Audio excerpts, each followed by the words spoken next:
আমার ইন্তেকালের পরে আমার জীবনটা যেন মানুষের জন্য আদর্শ হয়। আমার ইন্তেকালের পরে আমার আখলাক দেখি মানুষের জীবনটা যেন কি হয়, আদর্শ হয়। আমার হায়াতের সমষ্টি কতগুলা শ্বাস। এই জন্য শেখ সাদি রহমতুল্লাহ বলেন, প্রতি শ্বাসে আল্লাহ শুকুর আদায় করো। প্রতি শ্বাসে আল্লাহ কী করো? শুকুর আদায় করো। শ্বাস যদি ভিতরে যেতে না পারে, মত না। শ্বাস যদি ভিতর থেকে বাইর হইতে না পারে, তাও মত নেই। আল্লাহ আল্লাহ আল্লাহ। এই জন্য প্রতি শ্বাসে, এই শ্বাস দৈনিক আমরা 24,000 বার ফালাই, 24,000 বার উঠাই। এই 24 ঘন্টার মধ্যে 24,000 শ্বাস ফালানো হয়, 24,000 শ্বাস উঠানো হয়। আমার হায়াতটা বাকি থাকার জন্য। হায়াতটা কী থাকার জন্য? বাকি থাকার জন্য। আমাদের তো কোনো ফিকির নেই, কি নাই? ফিকির নাই। এই শ্বাস আসতেছে, এই শ্বাস উঠতেছে, তার পিছনে কাজ করতেছে কে? আল্লাহ রাব্বুল আলামিন। কে? আল্লাহ রাব্বুল আলামিন। এই জন্য সবসময় নেয়ামতের শুকরিয়া আদায় করা। নেয়ামতের কী করা? শুকরিয়া আদায় করা। এই যে আমাদেরকে আল্লাহ রাব্বুল আলামিন আজকে এই ইসলামী জলসা এনেছে, এটা আল্লাহ পাকের মেহেরবানি, এটা আল্লাহ পাকের দয়া। আল্লাহ পাকের দয়া। এই মজলিসে কার কথায়, কার একটা কথা আমার দিলে যদি লেগে যায়, আল্লাহ রাব্বুল আলামিন আমার জন্য হেদায়েতের ফয়সালা করে দিবেন। এই জন্য কোথাও দিনের আলোচনা হলে সেখানে বসবো ইখলাসের সহিত, আল্লাহকে খুশি করার জন্য। মানুষ খুশি হোক আর না হোক, মানুষ খুশি হলে আসবে যাবে কি? কোনো কিছু আসবে যাবে না। আল্লাহ যেন খুশি, আমার মাওলা যেন কি আমার উপরে খুশি হয়, এ নিয়তে বসবো। তাহলে আল্লাহ রাব্বুল আলামিন আমার জন্য হেদায়েতের ফয়সালা করবেন। ঠিক আছে? যেই জায়গার মধ্যে যিনি আলোচনা হয়, ওই জায়গার মধ্যে আল্লাহ রহমত বর্ষণ হতে থাকে, ফেরেশতারা দোয়া করতে থাকে, আল্লাহুম্মা গফির লাহুম আল্লাহুম্মা ওয়ারহামহুম। একদল দোয়া করে, আল্লাহ যারা নাকি এখানে যিনি আলোচনা শুনতে এসেছে তাদেরকে তুমি মাফ করে দাও। আরেকদল ফেরেশতারা দোয়া করে, আল্লাহ যারা এখানে দিনই আলোচনা শুনতে এসেছে তাদেরকে তাদের রহম করো, দয়া করো। কী করো? দয়া করো। তাহলে ফেরেশতাদের দোয়া কবুল না? বিলকুল কবুল, কোনো সন্দেহ নাই, কোনো কি নাই? সন্দেহ নাই। ফেরেশতার কোনো গুনাহ নাই, এরা গুনাহ করতে জানেও না, নেক কাম করতেও জানে না। ফেরেশতারা গুনাহ করতেও জানে না, নেক কাম করতেও কি জানে না। শুধু আল্লাহ পাকের তসবিহ পাঠের মধ্যে রত আছে। সুবহানাল মুলক ওয়াল মালাকুত, সুবহানাল ইজ্জতে ওয়াল জাবারুত, এই তসবিহ বলে সবসময়। এই জন্য ভাইয়া আসবো মহাব্বা, আজকে এই জলসার আয়োজন করেছে এই গ্রামের মানুষ। এখানে হযরত উলামায়ে কেরাম তারা দ্বীনি আলোচনা করবেন, হেদায়েতের আলোচনা করবেন, আমাদের উপকারের জন্য আলোচনা করবেন, আমরা শুনবো। আল্লাহ রাব্বুল আলামিন যাদেরকে তৌফিক দিয়েছেন আলহামদুলিল্লাহ, যাদের তৌফিক হয় নাই এখনও, মেহরবানি করে আপনারা আসি বসেন, এই উলামায়ে কেরামের দ্বীনি কথাবার্তা শুনেন। আল্লাহওয়ালারা আসছে, তারা আল্লাহওয়ালারা আসছে। দমে আরব নসিমে সুবহে দম হায়, দমে আরব নসিমে সুবহে দম হায়, উসি সে রিশায় মানা মেনম হায়। আল্লাহওয়ালাদের নসিহত আমার আত্মার জন্য স্বাস্থ্যকর। সকালবেলার হাওয়া যেরকমভাবে নাকি স্বার্থের জন্য উপকারী, আল্লাহওয়ালাদের নসিহত আমার দিনের জন্য এরকম উপকারী। এই জন্য আদৌ কখনো তাদেরকে অবজ্ঞা করবো না ভাইয়া, আদৌ না। তাদের মায়া দিলের মধ্যে থাকবে, আল্লাহ পাকের তরফ থেকে হেদায়েতের ফয়সালা হয়ে যাবে নিশ্চিত, কোনো সন্দেহ নাই। উলামায়ে কেরামদেরকে মহব্বত করতে হবে ইখলাসের সহিত। এই জন্য আমাদের এখানে আসছে উলামায়ে কেরাম, মাশাআল্লাহ, আল্লাহওয়ালা বুজুর্গ মানুষ, তারা অত্যন্ত গুরুত্বপূর্ণ নসিহত পেশ করবেন। আমরা যারা আসছি, আসার তৌফিক হয়েছে তো বালা, যাদের আসার এখনও তৌফিক হয় না তারা চলে আসি। আর ওনারা যে আলোচনা করবেন এগুলা দিলে অন্তঃকরণে শুনবো, দিলের কানে শুনবো। আল্লাহর হাবিব জনাব রাসূলুল্লাহ সাল্লাল্লাহু আলাইহি ওয়াসাল্লাম এই দিলের দ্বারায় ভালো ভালো কল্পনা হওয়ার জন্য আল্লাহর কাছে দোয়া করতেন। আল্লাহুম্মা জাআল ফি কলবি নূরা। ফজর নামাজে মসজিদে যাইতে, মসজিদ নববীতে যাইতে হুজুর দোয়া করতেন, আল্লাহুম্মা জাআল কলবি নূরা ওয়া ফি বাসারি নূরা ওয়া ফি সামঈ নূরা। এ আল্লাহ, আমার দিলের মধ্যে নূর দান করেন, যে দিলের মধ্যে সবসময় যেন আমার নাইকেল কল্পনা হয়। ও খোদা, আমার চোখের মধ্যে নূরের কী করেন, নূর দান করেন। এই চোখ দ্বারা যেন আমি কোরআন কারীমের তেলাওয়াত দেখে দেখে পড়তে পারি। এই চোখ দ্বারা যেন ভালো জিনিস দেখি, খারাপ জিনিস নজর না করি। আল্লাহুম্মা আজআল ফি সামঈ নূরা। এ আল্লাহ, আমার কানের মধ্যে নূর দান করেন, আমি কান দিয়ে যেন এ আল্লাহ আপনার নসিহত, এ আল্লাহ আপনার হুকুমা কাম উলামায়ে কেরাম থেকে শুনতে পারি, সেই তৌফিক দান করেন। আল্লাহুম্মা জাআল ফি ইয়ামিনি নূরা ওয়া আন শিমালি নূরা। এ আল্লাহ, আমার ডানে নূর দান করেন, বামে নূর দান করেন। অমিন ফাওকি নূরা, আমার উপর দিয়া নূর দান করেন। অমিন তাহতি নূরা ওয়া ফি আমামি নূরা, আমার সামনে দিয়া নূর দান করেন, পিছনে নূর দান করেন। কেন? ডানে বামে উপরে নিচে সামনে পিছনে চতুর্দিক দিয়া শয়তানের হামলা চলে। কি চলে? শয়তানের হামলা চলে। এই জন্য আল্লাহর হাবিব সকালবেলায় মসজিদে যাইতেই এই দোয়া করতেন। আমরা যদি নাকি আরবি ভাচ্চান্ন বাংলাতে করবো, আল্লাহ হ্যাঁ বাংলা করব, কথা বুঝে আসিনি? বাংলা আল্লাহর কাছে এভাবে দোয়া করবো, আল্লাহ আমার চোখে নূর দান করেন, আমার কলবে নূর দান করেন, আমার কানে নূর দান করেন, আমার ডাইনে নূর দান করেন, আমার বামে নূর দান করেন, আমার উপরে নূর দান করেন, আমার নিচে নূর দান করেন। এইভাবে প্রতিদিন ফজর নামাজে যাইতেই দোয়া করব। আল্লাহর হাবিব জনাব রাসূলুল্লাহ সাল্লাল্লাহু আলাইহি ওয়াসাল্লাম যখন সূর্য উদয় হইত, তখন আল্লাহর হাবিব দোয়া করতেন, আলহামদুলিল্লাহিল্লাযী আকালানা ইয়াওমানা হাযা ওয়া লাম তুহলিকনা মিন যুনুবিনা। মানুষ হিসাব নিকেশে চলে। আজকে সারাদিনের হিসাব, একটা ব্যবসায়ী সকালবেলা বাড়ির থেকেই এই কল্পনা নিয়ে বাহির হয়, সে আজকে কী কী ব্যবসা করবে, কী কী মাল কিনবে, কী কী মাল বেচবে, কোনগুলো বেচলে লাভ হবে, কোনগুলো বেচলে কী হবে আমার লাভ হবে না।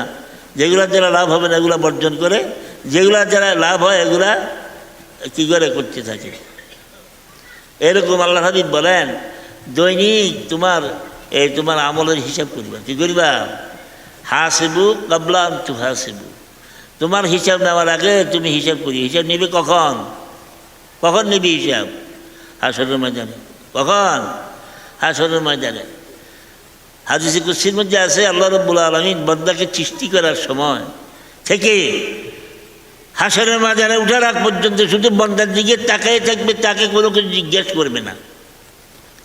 হাসরের ময়দানের মধ্যে উঠার পরে তখন আল্লাহ বলবে, বান্দা দুনিয়াতে বহুত কথা বলেছ, ফাংছি তুই এখন চুপ থাকো, খুঁজো আমার দেখুম, এখন তোমার আমলগুলো লই যাও।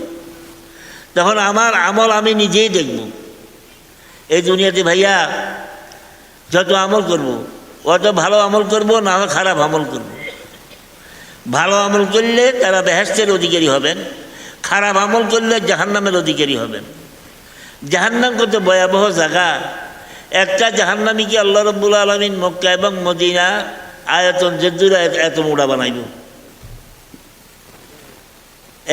একটা দাঁত হবে উহুদ পাহাড়ের সমান, তো 32টা উহুদ পাহাড়ের সমান হবে। তাইলে যে এত মোটা হবে তার দাঁত এত বড় হওয়া উচিত। জিব্বাটা হবে 27 ফরসক, 1 ফরসকে 3 মাইল, 9 ফরসক। জিব্বাটা হবে 9 ফরসক, 1 ফরসকে 3 মাইল, 9 ফরসকে 3 নং 27 মাইল। একটা জাহান্নামী এত বড় হবে কেন?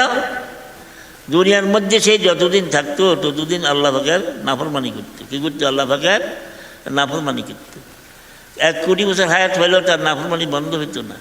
এই জন্য তাকে জাহান্নামের মধ্যে ফেলাইতেই এত মোটা করে ফেলাই। আরেকটা বেহেশতি, আদম আলাইহিস সালামের কদে কদ হবে। আদম আলাইহিস সালামের কদ কদ্দুর? 125 ফিট। কত? 125 ফুট লম্বা। আদম আলাইহিস সালাম যেতে বড় ছিলেন, তার ওনার সন্তানরা বেহেশতে যায় যে এত বড় থাকবে, বয়স থাকবে 33 বছর। বয়স থাকবে কি 33 বছর। এই বছর আর বাড়বে না, কমবেও না, বাড়বেও না, কমবেও না। যে জাওয়ানি নিয়ে বেহেশতে ঢুকবে, এ জাওয়ানি বাড়বে কিন্তু কমবে না। জাওয়ানি কী হবে না? কমবে না, আরও সৌন্দর্য হইতেই থাকবে। প্রতি শুক্রবার আল্লাহ রাব্বুল আলামিন বেহেশতীদেরকে মেকআপ করাইয়া দিবেন মসজিদের ময়দানে। আর বেহেশতে ঢুকার পরে অশান্তির কিছুই নেই, সেখানে শুধু শান্তি আর শান্তি, শান্তি আর শান্তি। জাহান্নামে ঢুকার পরে অশান্তি আর অশান্তি, অশান্তি আর অশান্তি, সময় শেষ। আমি একটি হাদিস পড়েছিলাম আপনাদের সামনে, আবু হুরায়রা রাদিয়াল্লাহু তাআলা আনহু থেকে রওয়ায়াত, আল্লাহর হাবিব জনাব রাসূলুল্লাহ সাল্লাল্লাহু আলাইহি ওয়াসাল্লাম বলেন, মান কানা ইউমিনু বিল্লাহ ওয়াল ইয়াউমিল আখির, যারা নাকি আল্লাহর উপর ঈমান এনেছে এবং আখিরাতের উপর ঈমান এনেছে। আল্লাহর উপর ঈমান আনার অর্থ কি? অটল বিশ্বাস করতে হবে আল্লাহর যতগুলা হুকুম আমাকে করার জন্য বলেছে, এই হুকুমগুলা পালন করা লাগবে, অবশ্যই জরুরি। কথা বুঝে গেছে?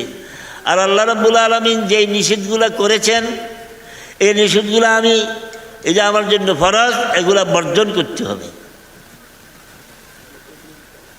কথা বুঝে গেছিনি? ফালিয়াকুল খায়রান, আমি কল্যাণকর কথা বলবো। এই কল্যাণকর কথাগুলা আমার ঈমান এরকম হইতে হবে, এরকম অটল হইতে হবে, অটল বিশ্বাস, যে বিশ্বাসের মধ্যে যেন খামি না থাকে।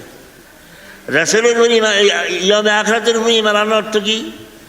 দুনিয়াতে আমি যা কিছু করব, এই দুনিয়াটা দারুল আমল, এটা কি? দারুল আমল। আর আখিরাত দারুল জাযা।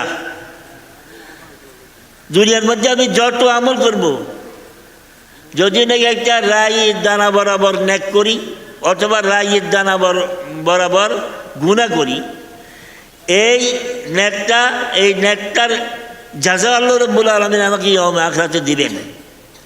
আর যদি গুনাহ করি, তার প্রতিদানও দিবেন জাহান্নাম। তার প্রতিদান কি দিবেন? জাহান্নাম। এই জন্য আল্লাহর হাবিব জনাব রাসূলুল্লাহ সাল্লাল্লাহু আলাইহি ওয়াসাল্লাম বলেন, যদি নাকি তোমরা দুনিয়াতে কোনো কথা বলতে হয়, এই কথাটা যেন কি হয়? কল্যাণকর হয়। এই কথাটা যেন কি হয়? চাই দুনিয়ার কল্যাণ হোক, চাই আখিরাতের কল্যাণ হোক। দুনিয়ার কল্যাণ, একজন মানুষ বিপদে পড়েছে, তার সহযোগিতা করলাম। একজন মানুষ খাদার মধ্যে ভরে গেছে, তারে উড়িয়ে দিলাম। একজন মানুষ হাঁটতে পারে না, তারে দড়ি হাঁটায় নিয়ে দিলাম। এরকম মানুষের উপকার করা, কি করা? উপকার করা। আরে ভাইয়া, আখিরাতের মধ্যে আল্লাহ আল্লাহ আল্লাহ এক ব্যক্তির হিসাবের পরে তার মধ্যে এক নেকের কারণে ব্যস্ত যেতে পারবে না, তখন একটা নেক তালাশ করবি। মায়ের কাছে যাবে, বাপের কাছে যাবে, ছেলের কাছে যাবে, মেয়ের কাছে যাবে, বন্ধু বান্ধবের কাছে যাবে, নিজের বান্ধবী অন্তরিক বান্ধবী স্ত্রীর কাছে যাবে, কেউ দিতে রাজি হবে না। সবাই বলবে নাফসি নাফসি, আমি আমার হাল নিয়ে ব্যস্ত, আমি যে আমার নেক নাই, আমি কিভাবে তোমাদেরকে কি করি? আমি একটা নেক দিয়ে দিই, তোমাকে একটা নেক দিই। এক আল্লাহর বান্দা, তার নেকে হয়েছে একটা, আর কোনো নেক নেই। তো বেটা জিজ্ঞেস করবে, মিয়া তুমি কি তালাশ করো? আমি তালাশ করতেছি এক নেকের কারণে, একটি নেক কমে হওয়ার কারণে আমার মিজানের পাল্লা ভারী হইতেছে না। যদি আর আমাকে কেউ একটি নেক দিত, তখন তার দয়া হয়েছে। কি হয়েছে? দয়া হয়েছে। আল্লাহু আকবার, আল্লাহু আকবার। তার দয়ায় বলবো, আমার তো নেক তো একটা, আমি এমনও জাহান্নামে যাবো, এমনও জাহান্নামে যাবো, যাও তুমি আমার একটা নেক নিয়ে যাও, তুমি বেহেশতে চলে যাও। তখন এক নিয়ে বেহেশতে যাবে, আর ওই লোক সামনে দিকে হাঁটবে আর একটু ভিসের দিকে ভিড়ি চাইব। আল্লাহ রাব্বুল আলামিন বলবে, দাঁড়াও, তোমার যে মাত্র একটা নেক হেরে দিয়ে দিলা, তুমি জাহান্নামে চলে যাবা, এর কারণ কি? আল্লাহ, আমার তো একটা নেক, জাহান্নামে যাবো। ঠিক আছে আল্লাহ, আপনার এই বান্দা একটা নেকের কারণে বেহেশতে যেতে পারবে না, তাইলে আমি যাকে একটা নেক দিয়ে দিলাম, সেই বেহেশতে যাক, আমি জাহান্নামে যাই। আল্লাহ রাব্বুল আলামিন রহমতের জোশ মারি উঠবে। আল্লাহ রাব্বুল আলামিন বলবে, যা তোমাকেও মাফ করে দিলাম। যেহেতু এই দান করার মালিক কি? আল্লাহ রাব্বুল আলামিন। যেই বান্দার মধ্যে এই মানুষের দান করার কি আছে, ফিকির আছে, সে আল্লাহ রাব্বুল আলামিনের প্রতিনিধি হয়ে গেল। কথা বুঝে গেছিনি? এই জন্য দুনিয়াতে কথা বলবো, আমার কথাটা যেন ভালো হয়। কি হয়? অত দুনিয়ার কথা হোক অথবা আখিরাতের কথা হোক, লাগবো কথা আদৌ বলবো না। ইমানদারের বেহুদা কথা হয় না, ইমানদারের বেহুদা কথা হয় না, অর্থবোধক কথা হইতে হয়। কথাটা অর্থবোধক বাণী, দুনিয়ার অর্থবোধক অথবা আখেরাতের অর্থবোধক। এইভাবে আমরা কি করব, আমাদের এই জীবনকে পরিচালিত করব। কারণ আমি কখন মরবো ভাই জানা তো নাই। যদি আমি একটা ন্যাক কাজ অবস্থায় মারা যায়, যদি ইমানের সাথে মারা গেলাম, আমি তো অবস্থায় মারা যায়, ইমানের সাথে মারা গেলাম। এই জন্য সব সময় প্রস্তুত থাকতে হবে। ওই দিন এক লোক মারা গেছে, নিজে স্ত্রীর ইল্লাই নিজে নাস্তা করছে, ইয়েতে বড়রামের নাস্তা করছে হোটেলে, পরোটা খাইয়া নিজের স্ত্রীর জন্য পরোটা কিনি, তরকারি কিনি বাড়িতে দিতেছে। হ্যাঁ, ছেলে সন্তান নাই, তো নিজেও খাইলে বউ লই যান। এর মুসলমান এরকম হওয়া উচিত। আমি যা খাবো আমার স্ত্রীর জন্য, আমার স্ত্রীকে তাই খাওয়াবো। হ্যাঁ, এইটা খেয়াল রাখতে হবে। আমার যেটা পছন্দ আমার স্ত্রীর জন্য ওইটাই আমি পছন্দ করব। আমার যেটা পছন্দ আমার ভাইয়ের জন্য ওইটাই পছন্দ করব। আমি মুসলমান হিসাবে যেটা পছন্দ করি আমার মুসলমান ভাইয়ের জন্য ওইটাই আমি কী করবো, পছন্দ করব। এটা মুসলমানদের নীতি হওয়া উচিত, আল্লাহ হাবিবের সুন্নত, আল্লাহ হাবিবের সুন্নত। এই জন্য ওই ব্যক্তি পড়া লেগেছে। তো ওই ঘরের দুয়ারে যাই এমনি সিঁড়ি দিয়ে উঠতে লাগছে, ডুলি হরি দুনিয়ার থেকে নেই। দেখেন, এই টাইমে মারা যাবে, তার কোনো কল্পনা আছে? আদৌ কোনো কল্পনা নাই। এই জন্য নিজের জীবন গঠন করব এরকমভাবে যে আমার ইন্তেকালের পরে আমার জীবনটা যেন মানুষের জন্য আদর্শ হয়। আমার ইন্তেকালের পরে আমার আখলাক দেখি মানুষের জীবনটা যেন কী হয়, আদর্শ হয়।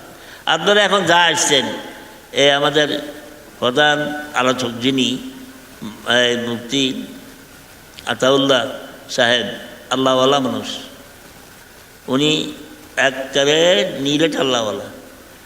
এই সমস্ত আল্লাহওয়ালাদের কথা শুনলে, মাওলানা এমদাদুল্লাহ সাহেব আল্লাহওয়ালা মানুষ, তাদের আলোচনাগুলো আমরা শুনি, তারপরে বাড়ি যাব। ঠিক আছে নি না উড়ে যাবো কোনো, আজও উঠবো না। মানুষ অল্প হলে অসুবিধা নাই, কারণ ওয়াইজের সম্বোধন একজন থাকে, সবাই ন, তাহলে প্রত্যেকে ভিতর সম্বোধন, ঠিক আছে নি। তো ওনাদের কথা আমরা এই অত্যন্ত অন্তরের কানে শুনবো। ইনশাল্লাহ বলে যে আল্লাহ রব্বুল আলমিন হেদায়েতের ফয়সালা করে দিবেন।